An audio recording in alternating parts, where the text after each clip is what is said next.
What's up, guys? Mike B, aka Phony here. This is Trials Evolution Tuesdays, aka TETS. And today I want to focus on a thing called primes. Now, I kind of mentioned this a couple weeks ago when we were talking about the new DLC and everything, how they added these primes and all this stuff, these big solid colored, different shapes and everything. And the first thing I thought was, yay, everyone's gonna make tracks with like giant dicks, and that's all they're gonna do. Well, that's not.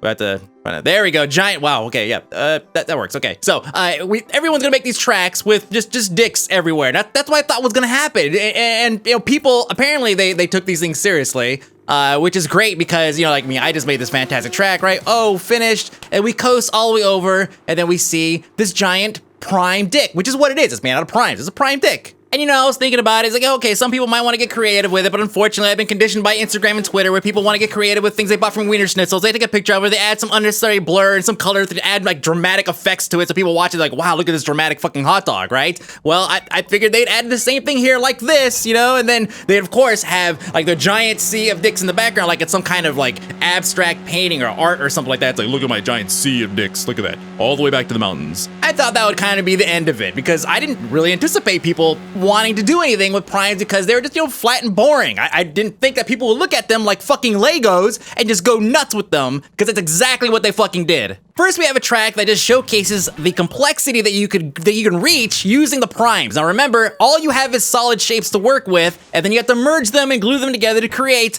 other like larger, more complex solid shapes. So every single one of these characters that are here, and there's way more than I can actually show you in today's TETS, so you're gonna have to click on the links below to watch the full run through. But there are so many fucking characters here, and not only that, but he also made it so you could run through it twice if you wanted to, two different ways. You could use the grapple hook, which is something we haven't seen a lot of people kind of latch onto. It's new with the DLC, but I do have an awesome track that I'm gonna show you guys in a minute, a skill game that uses it quite fucking well. But look at this whole thing is just impressive. All the characters, very easy to pick out. Nothing's kind of like, oh, okay, that kind of looks like so-and-so. No, this guy fucking nails every single one of these. How much fucking time does he have? Now, obviously, the next logical step is to go and recreate games, cartoons, almost whatever you want. And this is exactly what this person did with fucking Angry Birds by creating what I would consider just a much better version of Angry Birds. Now, I'm not a huge fan of Angry Birds. I used to be. It used to be a great, you know, sitting on the shitter game, but unfortunately, it definitely has, it's run its course. Fucking stop. The pigs have their own spin-off now. Are you kidding me? Stop. But the thing is, we are getting these quality tracks, like these very surreal type just environments. I mean, if you think about it, first off, those things in the background, I fucking know I've seen them before. I know it could be because they're so simple, and this kind of brings me to the next point, right? They're so simple that I am kind of filling in the gaps with something that I recognized from somewhere else. Anyways, the thing is with these crazy surreal type environments like this is that because of the simplicity of the objects, I fucking crashed that shit? Wow. I guess I was gonna edit that part out, but too late! Anyways, what happens in your brain is this, right? If you see an object that maybe is simple or has maybe some discernible features, but not too many, what your brain will actually has the ability to fill in the gaps to associate it with something that you've experienced in the past. So when you see like stuff like this stuff in the background, right, you can kind of make it out to be something completely different. Like some of you guys might look at that and be like, wow, floating Tetris shapes, or whatever fucking character that is that I can't fucking place. Again, it goes back to the way your brain kind of fills in the gaps for you and allows you to kind of cope with perception. Why am I going off on this tangent? I have no idea. Here, how about this? Go outside, look at the clouds. If you see Mona Lisa, I might look at it and see exploding diarrhea frozen in time forever. Now, I'm not quite sure how to transition from that, so let's just go ahead and just talk about this particular track. Yes, this track is an example of how you could take these simple objects and just make these really challenging trials courses. This one, again, it's not super hard, but it was hard enough that I had to do it several times in order to get a fucking clean run. Actually, you know what's funny? Looking at this track right now, this guy's doing exactly what I described at the beginning, where you take these shapes, you put them everywhere, and then you add some blur, and then you make it kind of dark and moody, and then you could run the track. The only thing missing is giants' dicks. Now, the other thing this is gonna do is because these objects are so simple to place and they don't have, it's very easy to associate them with each other. So if you go and build like a regular track, you have to worry about, okay, does this piece really match up? I have a wood board in front of like a metal sheet or something. All these things, elements that don't look visually like they belong together. But because these things are so cohesive, all you have to do is just make them all the same fucking color, and that's it. By the way, my tires look fucking amazing. Everybody telling me to change that shit. Go fuck yourself, because that looks, tell me that it's a fucking rave bike. This track just needs some strobe and we're good.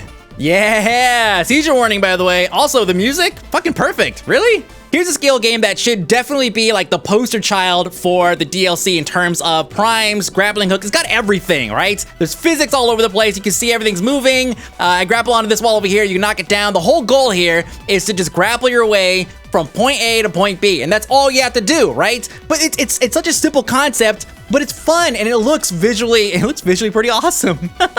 Simple shapes, simple. So, okay, that thing doesn't belong there, right? Okay, that kind of threw everything off. But let's pretend we didn't see that. Star of David our way to the finish, and there you go right there. There's cannons right there as well. Let me go back and show you what those do. Check this out. The cannons throw you all over the place. So you see, this is a great example of how to use primes in like a skill game. It's a simple layout. The background looks awesome. The mechanics of the game itself is awesome. Just grapple your way from point. Bionic Commando, the skill game. That's pretty much it. But while we have all these fantastic tracks of people who I feel that are using primes right, there are definitely people who are using primes, I don't want to call it wrong, but it's definitely wrong.